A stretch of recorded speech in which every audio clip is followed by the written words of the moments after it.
Ngaji bukan nambah rendah hati, nambah sombong. Apa kata si iblis waktu Nabi Adam masih hidup? Ana khairum minhu. Aneh kan lebih baik dari dia. Terkadang ada orang yang udah bertahun-tahun selalu on time subuh. Bahkan in time subuhnya. Terbersit di hatinya, kayaknya di komplek ini, aku yang paling beriman. Aku yang paling soleh. Allah karena sayang sama orang ini, nggak dikembalikan rohnya ketika azan. Supaya ketika bangun kesiangan, dia mengatakan, ya Allah, ternyata inilah yang dirasakan oleh tetanggaku yang tidak bangun subuh. Berarti alarmku tidak berefek, doa-doaku tidak bekerja.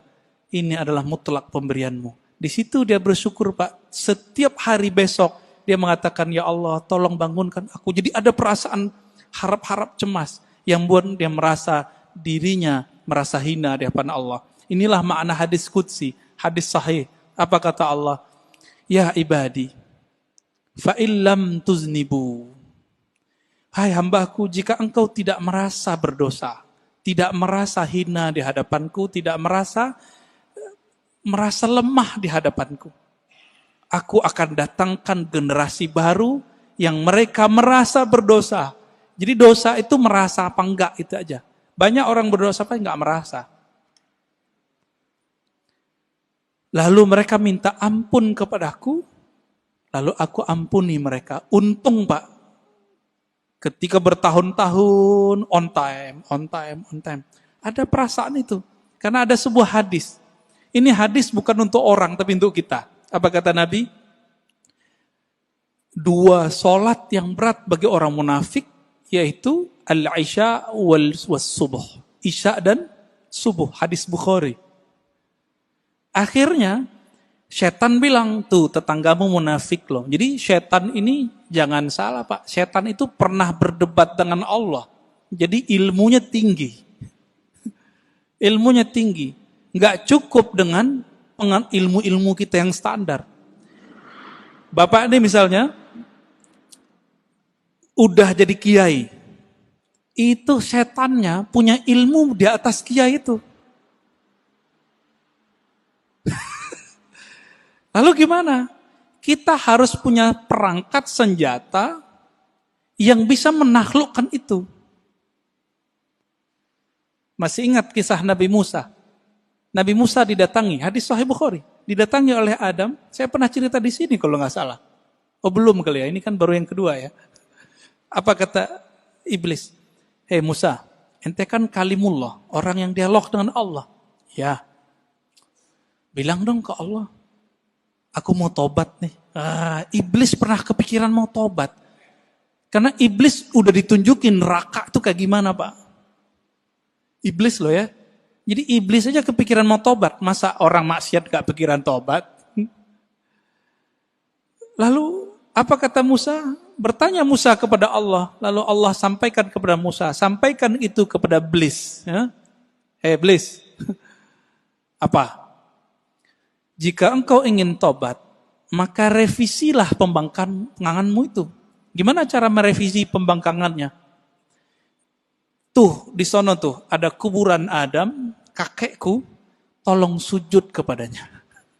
Kira-kira jawaban iblis apa Pak? Ogah gua. Dia hidup juga gak mau sujud, apalagi udah bawa tanah.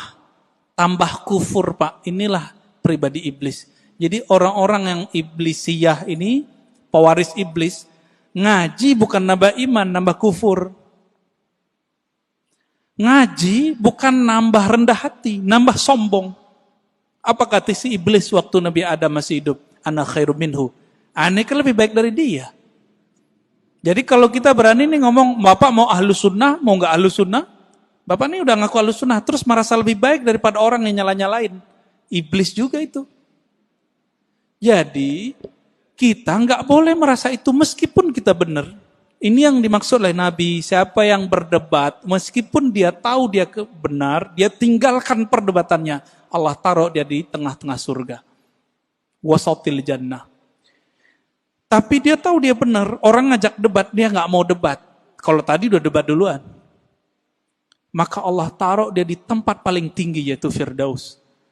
Kenapa? Karena debat itu adalah karakter iblis yang jahil kepada Allah. Dia memandang Nabi Muhammad Adam, tapi dia tidak kenal nur yang ada di wajah Nabi Adam. Nur apa itu? Nur Muhammad. Tiupan Allahu Ahad itu ada di wajah Nabi Adam. Iblis gak bisa lihat, itu alim atau jahil? Yang ini gak akan bisa ditembus oleh iblis, Pak. Iblis minta izin kepada Allah. Ya Allah, tolong izinkan aku mengakses kolbunya manusia. Apa kata Allah? Enggak diizinkan ente. Tapi ente punya cara. Tidak langsung. Caranya apa? Tajri majrad dam. Kamu diizinkan mengakses lewat darah. Tapi enggak boleh langsung ke jantung. Karena jantung berhubungan dengan kolbu. Tapi karena darah itu nanti mengalir, berputar di dalam kolbu, inilah orang kalau tidak membersihkan kolbunya menjadi kolbu iblis. Itulah yang nanti kalau dibiarkan Pak pribadi ini, merasa lebih, nanti lama-lama dia berani nyalain orang, bahkan bunuh orang yang beda sama dia, bahkan ngebom orang yang beda faham sama dia. Nanti di akhir zaman, ini kan akhir zaman sudah, mereka akan menjadi tentara Dajjal. Inilah yang masuk dalam imajinasi para buat seniman-seniman itu jadi zombie. Zombie itu adalah karakter dari Atba'ud Dajjal. Nggak ada iman di kolbunya. Hati-hati Pak. Ya, maka pandanglah kolbu itu. Bersihkan tiap hari. Jadi kalau mau istighfar, nggak hanya istighfar zahir. Istighfar kolbu. Kalau kita udah masuk istighfar kolbu, siapa aja ngomong kita dengerin. Siapa yang ngajar kita dengerin. Khotibnya gak menarik, tetap kita doain. Tapi kalau iblis bersarang di kolbu, lewat darah itu, karena dia bisa menguasai darah di mata, dia akan bilang, khotib bodoh. Gitu Pak, mulai itu. Walaupun Bapak ini ahlu sunnah aswaja katanya, kolbunya sudah jadi kolbu setan. Jadi jangan heran, banyak nanti dai-dai yang katanya berpakaian aswaja ahlu sunnah, tapi kolbunya sudah kolbu iblis. Apalagi yang bukan ahlus sunnah. Semoga Allah melindungi kolbu kita. Amin ya rabbal alamin.